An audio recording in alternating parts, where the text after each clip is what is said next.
Do you live in one of Britain's speeding capitals? West Yorkshire has actually been deemed the speeding capital of the UK after a recent study found that officers in the region slapped drivers with the largest number of tickets last year.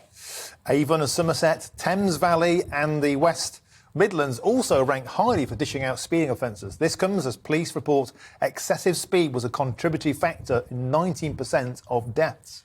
Well, we're joined this morning by motoring journalist Quentin Willson. Good morning to you, Quentin. Look, when you relate it to deaths, then automatically we all straight away think fair enough. But a lot of people suspect that these, certainly the camera traps, the ones that aren't bright yellow and visible, are just designed as a sort of local government cash cow.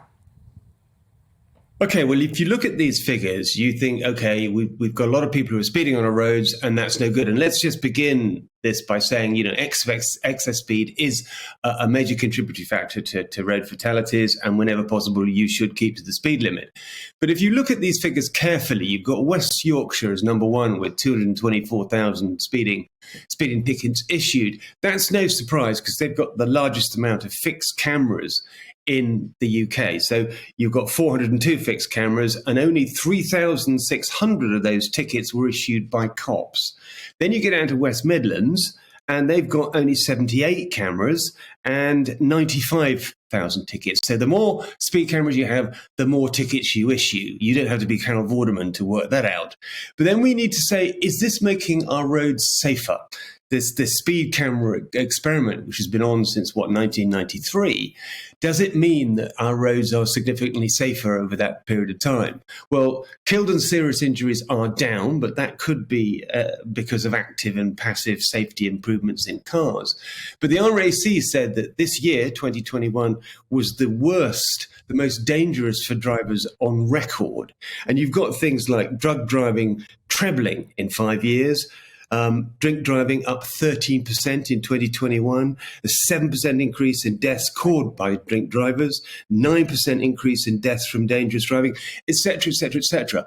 The thing we don't have is police cars, and we need more and more of those. And I think this whole culture of remote policing through cameras is obscuring road safety as an issue. And if you want to slow people down, you do it with the police car because it's mobile, it's visible, and it's a currency that everybody understands. I think the speed camera experiment in this country has failed. Yeah, same here. And how many of these tickets, or do we know, are through those cursed average speed traps on motorways where you feel like you're crawling along at a snail's pace and they just go on for mile after mile after mile? Do they work or are they just another rip-off? Well, again, I mean, average speed cameras are very, very successful indeed for catching people. And if you go into London on the A40, as I do a couple of times a week, it's now the most profitable road when it comes to speed cameras because it is average speed cameras all the way in. So what we need to do with these figures is to drill down and find out how much over the limit people are.